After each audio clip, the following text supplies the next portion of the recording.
Sabe aquela ideia comum de imaginar o conforto espiritual, tipo, e a proteção divina como se fosse um sistema de segurança super moderno instalado numa casa? A expectativa padrão da maioria das pessoas é que esse sistema mantenha absolutamente todos os perigos lá do lado de fora. Sim, trancar tudo. Exato. Tipo, se a cerca elétrica for cortada ou a porta da frente for arrombada no meio da noite, a primeira conclusão lógica de qualquer um é que um inimigo externo atacou, né? Com certeza, é um instinto básico. Mas, em algumas situações que são profundamente desconfortáveis, o alarme soa, as portas de aço descem e trancam todo mundo lá dentro.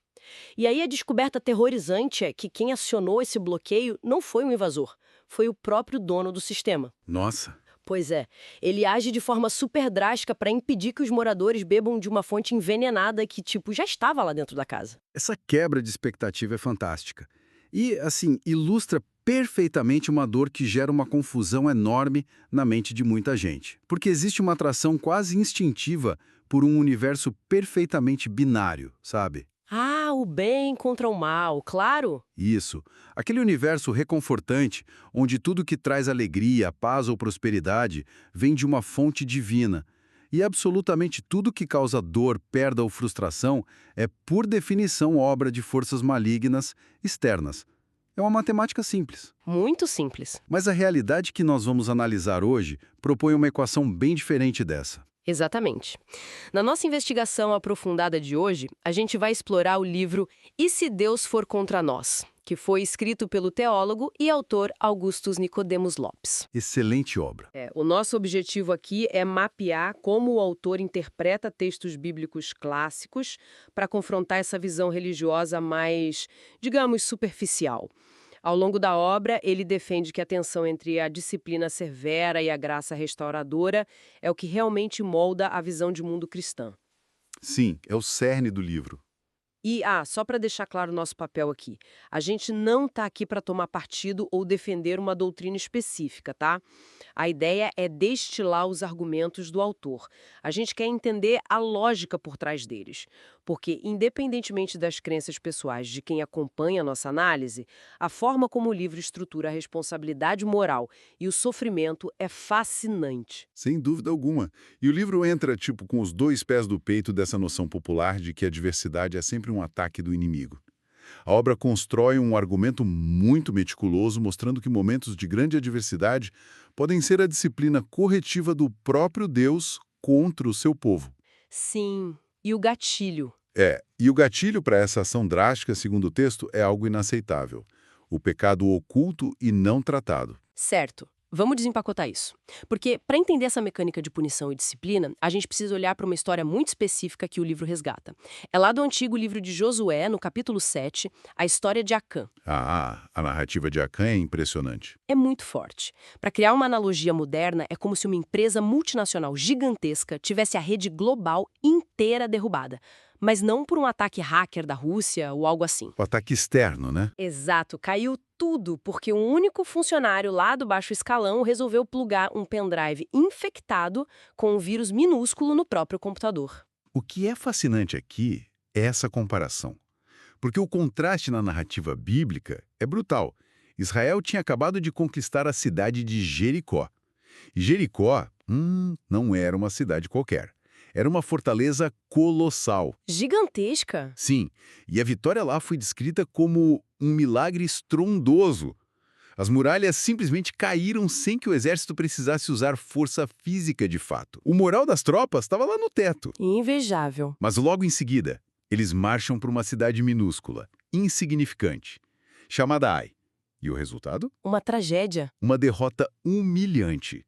O exército israelita foge e 36 soldados morrem. E o motivo dessa derrota catastrófica é justamente o nosso pendrive infectado. Um soldado, o Acã, no meio de milhares de pessoas, ele ignorou as ordens diretas de não saquear Jericó. Ele viu uma capa babilônica bonita, 200 ciclos de prata e uma barra de ouro. Uma quantia que não mudaria o destino da nação. Exato, uma infração minúscula, e ele escondeu tudo num buraco debaixo da própria tenda. E aqui entra um ponto crucial da tese do autor. Na perspectiva teológica apresentada, não existe esse conceito de pecado particular. Ou pecado isolado. A comunidade é vista como um corpo orgânico. Se um dedo está doente, o corpo sente. É bem por aí. Se o dedo mindinho está infeccionado, o corpo inteiro tem febre. O livro estrutura o ensino desse episódio mapeando os eventos de forma muito didática. Uma sequência que podemos chamar de a sequência dos Ds. Os 10. Isso. Começa com a desobediência. E o autor faz questão de frisar que a desobediência não começou nas mãos, mas nos olhos. O texto diz que Acã viu, depois cobiçou e só então ele pegou. O que nos leva diretamente para o segundo passo, que é a derrota. A derrota lá em Ai e depois disso para o desespero. O líder, o Josué, ele rasga as roupas, cai com o rosto em terra e começa a clamar a Deus. Ele estava desesperado, achando que o nome de Deus seria motivo de piada entre as nações inimigas. É o instinto religioso básico de pedir socorro. É a reação clássica, certo? Orar. Mas a resposta que ele recebe é algo que, faz qualquer um parar e ler de novo. É de cair o queixo, sério. A direção divina, nesse momento de crise absoluta, é basicamente: levanta, porque você está prostrado com o rosto no chão. Ou seja, para de rezar. Exatamente. Em outras palavras, pare de orar. A tese central do livro neste capítulo é que a oração nunca, jamais pode ser usada como um substituto para o arrependimento prático. Não adianta fazer vigílias ou clamar por vitória se existe uma infecção ativa sendo tolerada. A ordem foi para resolver o pecado no meio do povo. E isso engatilha a descoberta. Nossa, imagina a tensão psicológica dessa cena. Terrível. O cerco vai se fechando publicamente. Eles sorteiam as tribos, depois os clãs, depois as famílias, até chegar no indivíduo, o Acã. Ele confessa. Mas confessar depois de ser pego não evita a última etapa dos Ds. Que é a disciplina. E foi uma disciplina severa. O apedrejamento dele e de tudo que era seu no Vale de Acor. A mensagem que o autor extrai daqui é muito clara. Esconder a sujeira debaixo do tapete destrói a presença de Deus na comunidade. Precisamente. A quebra da aliança atrai a disciplina. Mas, essa falha de Acã foi algo muito físico, sabe? Material. Ele literalmente escondeu objetos roubados na terra. O problema é que o autor usa essa base para mergulhar em águas muito mais profundas e diria até perigosas no capítulo seguinte. A falha interna. Isso, a anatomia do que ele chama de mundanismo. E ele se baseia no capítulo 4 da carta de Tiago para isso. E esse é um ponto que eu acho que vai pegar muita gente de surpresa. Com certeza. Porque, olha, quando se ouve a palavra mundanismo em certos círculos religiosos, a mente viaja direto para os anos 80 ou 90. O pessoal pensa logo em códigos de vestimenta, Aquelas regrias externas. aquela lista de regras. Não pode usar maquiagem, não pode ter tatuagem, não pode ouvir música secular. Mas o autor destrói completamente essa visão cosmética, não é? Ele redefine a coisa toda de um jeito que é muito, mas muito mais difícil de policial. Muito mais profundo. O livro argumenta que reduzir o mundanismo a um código de vestimenta é tipo o ápice da superficialidade. Na interpretação do texto de Tiago que ele faz, o mundanismo é um sistema de valores complexo. Uma coisa interna. Sim, é uma atitude do coração. O apóstolo Tiago fala sobre prazeres que militam na carne. O autor descreve isso como um verdadeiro exército mercenário de desejos egoístas. Eles ficam lutando o tempo todo para tomar a sala de controle da mente da pessoa. Não é sobre o que a pessoa veste no domingo de manhã, sabe? É sobre como ela opera na segunda-feira à tarde. E os exemplos que ele dá para ilustrar esse mundanismo dentro das comunidades são, nossa, um soco no estômago. O primeiro que ele cita é cobiçar poder. As disputas de ego. Sim, aquelas brigas políticas intermináveis dentro de congregações para ver quem manda, quem tem o título de liderança. O segundo, que eu achei de uma ironia finíssima, é a maledicência, a famosa fofoca. A fofoca disfarçada de pedido de oração. Esse é um clássico, exato. Irmãos, vamos orar pelo fulano porque o casamento dele está um desastre, me contaram que ele fez isso e aquilo.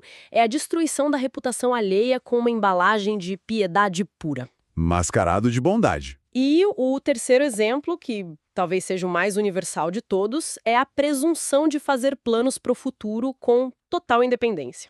Isso é bem atual. Demais. Imagina a cultura de hoje, essa coisa louca de produtividade, planos de carreira de 5 anos, onde a pessoa calcula cada milímetro do seu sucesso financeiro e estrutural sem colocar Deus na equação em nenhum momento. Isso levanta uma questão importante na linha de raciocínio do livro, porque o autor categoriza todas essas atitudes sob um rótulo pesadíssimo. Ele chama isso de adultério espiritual. Uau! Adultério? É uma traição direta. É o ato de professar uma aliança de exclusividade com o Criador, mas, na calada da noite, flertar e buscar o sistema de valores do inimigo dele. O orgulho, a independência, a destruição do próximo para benefício próprio. A obra aponta que isso corta a linha de comunicação e interrompe a vida de oração de forma absoluta. Mas peraí, como alguém quebra esse ciclo se o problema é interno, invisível? Não dá que simplesmente ir lá e jogar fora uma capa babilônica que está escondida na tenda. Pois é. A solução proposta no texto é de uma crueza quase impopular nos dias de hoje. Exige humilhação genuína. O autor fala em choro, pranto e em declarar guerra ao próprio orgulho. A lógica que ele usa é que a graça de Deus não flui ladeira acima para o arrogante. Ela desce? Ela desce para o humilde. Só ao reconhecer essa falência moral interna é que há restauração. Certo. Mas essa linha de raciocínio levanta um elefante gigantesco na sala. Nós estamos falando de uma disciplina rigorosa para quem já fez uma aliança. Para o povo de Israel ou para a igreja moderna. Mas e quem está de fora? A grande pergunta. Aqui é que a coisa fica realmente interessante. Porque surge aquele dilema clássico. E o indígena que nunca ouviu falar de Bíblia? E a pessoa boa, o pagão bem-intencionado, que mora lá do outro lado do mundo? O livro não foge disso, e ele mergulha de cabeça na teologia do apóstolo Paulo, lá em Romanos, capítulo 1, lembrando sempre, de forma totalmente imparcial, na nossa análise aqui. Com certeza. E de forma alguma o autor foge desse tema. Ele confronta diretamente o que ele chama de mito do pagão inocente. Para entender como ele constrói isso, precisamos olhar para a distinção teológica que ele faz entre a revelação especial e a revelação natural. A especial e a natural. Isso. A revelação especial é o acesso ao Evangelho, às Escrituras, a mensagem explícita da salvação por meio de Cristo. E, de fato, não é todo mundo que teve acesso a isso ao longo de toda a história humana. Isso é um fato histórico. Mas a revelação natural é universal. Exatamente. A revelação natural é o que a própria criação, a complexidade do universo, a precisão das leis da física e a própria consciência humana gritam o tempo todo. O livro argumenta que o cosmos é tipo um outdoor colossal. Um outdoor que revela inegavelmente o poder eterno e a divindade do Criador. Fascinante. E a exegese, a análise profunda que o autor faz desse texto bíblico, conclui que a humanidade inteira é indesculpável. Indesculpável. Por quê? Porque, independentemente de ter lido uma Bíblia ou não, o ser humano suprimiu essa verdade natural para não ter que se curvar a um Criador. E o livro descreve essa supressão da verdade não como uma coisa estática, mas como uma verdadeira ladeira abaixo, uma escada de depravação do raciocínio humano. É impressionante destrinchar como isso acontece passo a passo segundo a obra. Sim, é um declínio. O primeiro degrau dessa descida, segundo o autor, é quando os pensamentos se tornam nulos ou inúteis. É a futilidade mental.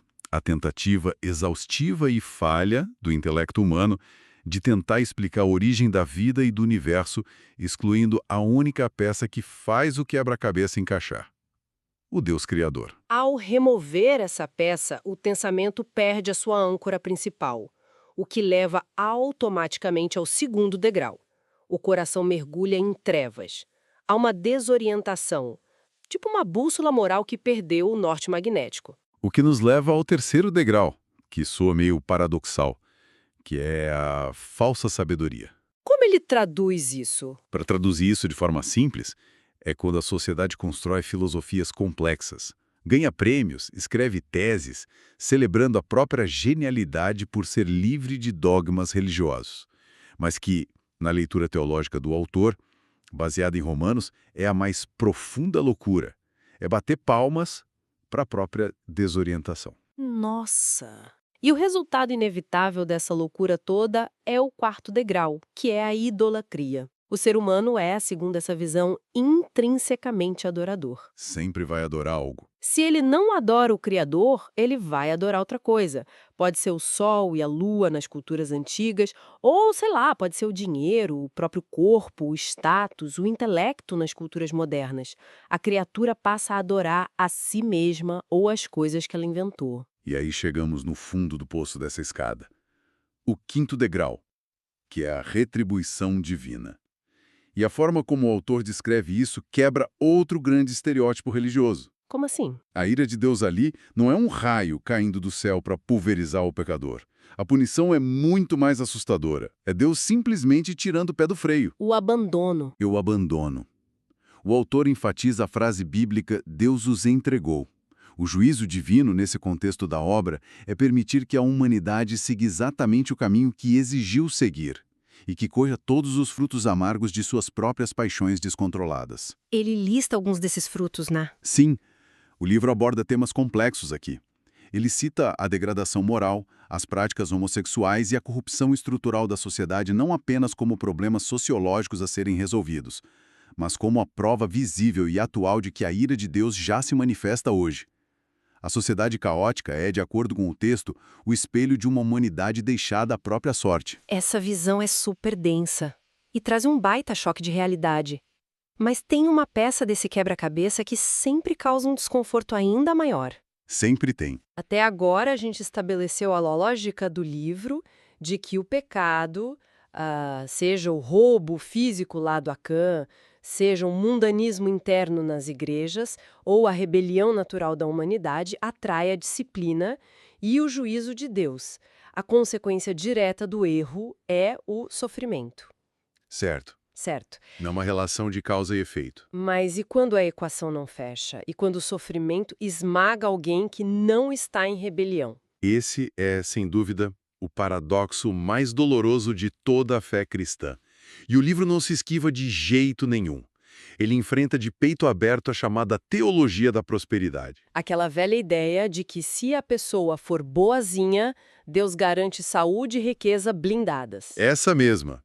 A obra ancora essa discussão no Salmo 88. É tipo o cenário do estudante perfeito, sabe? Aquele aluno que nunca falta, domina todas as matérias teóricas, é generoso com os colegas, faz o exame de forma impecável e ainda assim, por uma falha do sistema ou sabe-se lá por quê, ele tira a pior nota de toda a turma, reprova e perde a bolsa de estudos. A culpa não foi dele. Uma baita injustiça. O livro traz a figura de Emã, o Ezraíta. Gente, é uma história de cortar o coração. Emã não era um rebelde, ele era um homem sábio, um levita, escolhido para conduzir a adoração musical. Ele deveria ser a imagem do sucesso espiritual. Mas a realidade de Emã era um abismo de sofrimento contínuo. Estudiosos sugerem que ele possivelmente sofria de lepra severa, uma doença terrível que o isolava da sociedade desde a juventude. E o estigma disso na época era gigante. Gigantesco. Mas o livro deixa claro que a dor mais lancinante de Emã não era a carne dele apodrecendo. Era o que ele percebia como o absoluto e ensurdecedor silêncio de Deus. Ele orava de dia, gritava de noite e o céu parecia de bronze. A solidão dele era tão profunda que o salmo termina com ele dizendo algo como "A escuridão é a minha única amiga" ou "Meus conhecidos são trevas". Puxa! E o que é impressionante na análise que o autor faz desse salmo é a postura do Emã. Ele não é um ateu revoltado. Ele não bate o pé e diz, se eu sofro, Deus não existe. Pelo contrário. Se conectarmos isso ao quadro geral, a teologia de Emã era solidíssima. Ele compreendia perfeitamente a soberania absoluta de Deus sobre tudo. É exatamente por saber que nada acontece fora do controle divino que ele sofre tanto. Porque ele sabe de onde vem. Sim, ele reconhece que as ondas de aflição estão vindo com a permissão daquele a quem ele serve. E ele usa essa intimidade com a soberania para argumentar intensamente em oração. Ele pergunta a Deus qual seria a utilidade da morte dele. Afinal, um cadáver não compõe músicas de louvor lá no túmulo. Faz sentido. E aqui entra um dos momentos que eu achei mais brilhantes da obra. O autor não deixa o sofrimento do justo solto no vazio. Ele estrutura os propósitos teológicos por trás dessa dor, que não é causada por punição direta. Ele explica os porquês. Sim, e ele sintetiza isso em 4 pilares fundamentais, segundo a análise dele.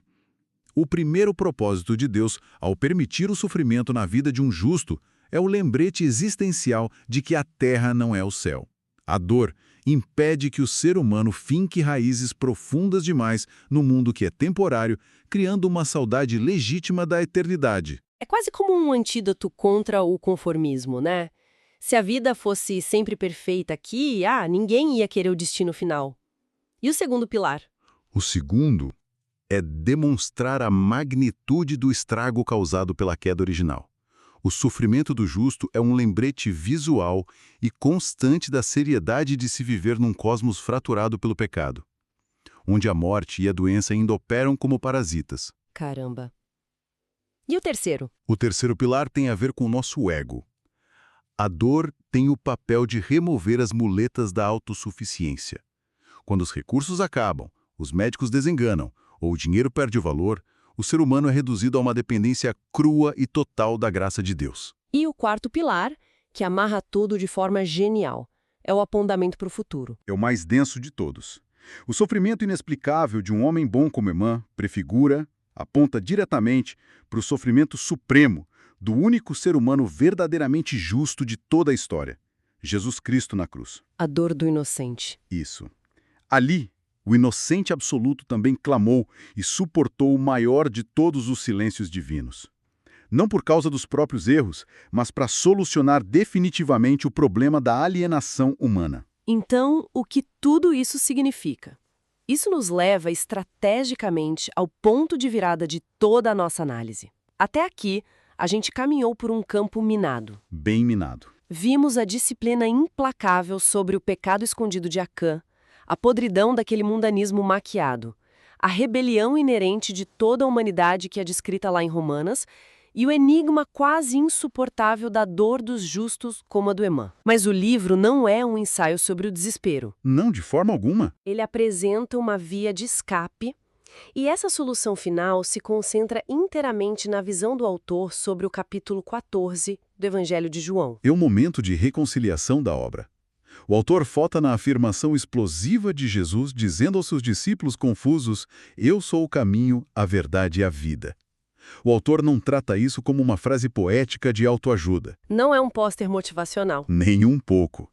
Ele trata como uma alegação exclusivista de que Cristo é a única ponte capaz de cruzar esse abismo da rebelião humana que mapeamos até aqui.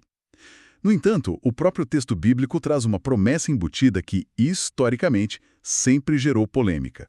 Essa parte é muito debatida porque Jesus, prestes a ser crucificado, olha para os discípulos e diz que quem cresce nele faria as obras que ele fazia e faria obras maiores do que essas. A promessa das obras maiores. E aqui, qualquer pessoa lendo com um olhar crítico para e pensa, espera aí. As obras de Jesus envolviam andar sobre o mar revolto na tempestade, ressuscitar mortos de dias e multiplicar 2 peixes para alimentar milhares de pessoas. O autor do livro está dizendo que a expectativa é que um cristão comum abra hospitais curando todo mundo apenas com a sombra ou crie padarias quânticas que multiplicam pão infinito? É uma excelente provocação. E o autor do livro trata de esclarecer isso de forma bem categórica para evitar absurdos teológicos. A palavra obras na interpretação do livro não significa uma escalada de superpoderes ou milagres cinematográficos. Faz sentido. A argumentação é lógica. Se significasse isso, nem os apóstolos originais teriam passado no teste. O Pedro ou o João não multiplicaram pães como Jesus, nem caminharam sobre as águas rotineiramente depois. Na verdade, obras refere-se à obediência diária, ao amor sacrificial, à compaixão profunda pelos quebrantados e à busca árdua pela santidade. Entendi. Mas e a expressão maiores? Se as obras não são maiores em poder sobrenatural, elas são maiores em que exatamente? Elas são maiores em alcance geográfico e histórico. É puramente uma questão de escala e expansão. Jesus ministrou de forma limitada, fisicamente restrita à pequena região da Palestina durante 3 anos. A expansão da igreja. Exatamente. Após a ressurreição e a ascensão ao Pai, com o envio do Espírito Santo que habita nos cristãos, como a obra enfatiza, a Igreja extrapolou essas fronteiras. O Evangelho alcançou Roma, a Ásia e, séculos depois, transformou e continua transformando culturas no mundo inteiro. É uma obra de dimensão incomparavelmente maior em volume e em territorialidade. Faz todo sentido dentro da missão. E é exatamente conectado a essa ideia de missão e expansão que o autor explica aquele outro versículo que muita gente adora citar solto por aí, que é: tudo o que pedirdes em meu nome, eu o farei. O famoso cheque em branco celestial. Esse texto é muito mal interpretado, e o livro derruba de vez a ideia do cheque em branco. O autor argumenta que essa promessa fenomenal de oração respondida está intimamente soldada ao contexto das obras maiores. Não é um gênio da lâmpada. De jeito nenhum. Não é um gênio pronto para providenciar o carro de luxo do ano, ou resolver frustrações egoístas de consumo. A promessa é uma garantia de suprimento logístico e espiritual para o cumprimento da missão. Se o pedido tem como fim espalhar o Evangelho, cultivar a santidade, exercer a misericórdia e, acima de tudo, glorificar o nome do Pai por meio de Jesus, aí sim, os recursos celestiais estão disponíveis. Chegamos então ao fim de uma jornada que, sinceramente, balança muito das estruturas de quem pensa na espiritualidade cristã como uma zona de conforto intocável. Percorremos um mapa difícil hoje. Muito difícil. Começamos com a constatação dura de que o pecado oculto, como do Acã, atrai a tesoura da disciplina. E não do inimigo, mas do próprio dono do rebanho. Dissecamos como o mundanismo não é uma calça jeans rasgada, mas um sistema de poder e maledicência dentro do coração que tenta usurpar a glória divina. Uma ilusão de independência. E entendemos a lógica de Romanos sobre como não há ser humano isento de culpa ao rejeitar a revelação diária do universo. Aquela assustadora entrega à própria sorte. Choramos junto com o Emã para entender que o sofrimento não é a ausência de Deus, mas às vezes é a própria ferramenta dele. E desembocamos na promessa cristocêntrica lá de João 14, onde o caminho de volta exige obediência e expansão, não a busca por milagres egoístas. Foi um trajeto que demanda fôlego, com certeza. O livro do Augustus Nicodemos Lopes entrega uma visão que não tenta adoçar o que é amargo nas Escrituras. Ele demonstra que a vida cristã autêntica carrega o rigor absoluto da reverência e a necessidade diária, desesperada, da graça que restaura. Não tem atalho. Não tem atalhos. E para quem nos acompanhou até aqui nessa jornada, não poderíamos fechar a tampa deste assunto sem deixar um eco ressoando na mente de cada um. Lá no primeiro apêndice do livro, após traçar toda essa lógica de culpa, disciplina e salvação, o autor reconhece com muita humildade que existe um mistério que beira o insondável. É o eterno dilema teológico. O maior de todos. A obra estabelece que o Deus cristão decretou soberanamente absolutamente todas as coisas que acontecem, desde antes da fundação do mundo, com o fim supremo de revelar sua glória. Tudo está sob o domínio de um roteiro divino impecável. A pergunta paradoxal que fica é: se o roteiro já está escrito e o controle é total, como o ser humano continua sendo absoluta e totalmente responsável moralmente por suas escolhas? Como conciliar isso? Exato. Como vimos desde a queda inicial de Adão até o soldado Acã escondendo aquela prata. É um convite a uma vertigem filosófica mesmo. Como é que as pessoas, seres cujo entendimento é tão limitado pelo tempo e pelo espaço, lidam com a coexistência simultânea dessas duas realidades? É pesado. Muito. Por um lado, você tem o peso avassalador de que as escolhas humanas, o bem ou o mal feito hoje, carregam responsabilidade total e consequências eternas, e pelo outro lado, a noção monumental de que a história universal não é um acidente de percurso, mas um desígnio imutável de um Criador. Fica esse questionamento pulsando. O mistério não anula a responsabilidade, mas certamente ensina a humanidade a baixar a cabeça. Agradecemos muito por ficarem com a gente nessa análise intensa de hoje. Voltamos em breve com mais explorações profundas. Até lá!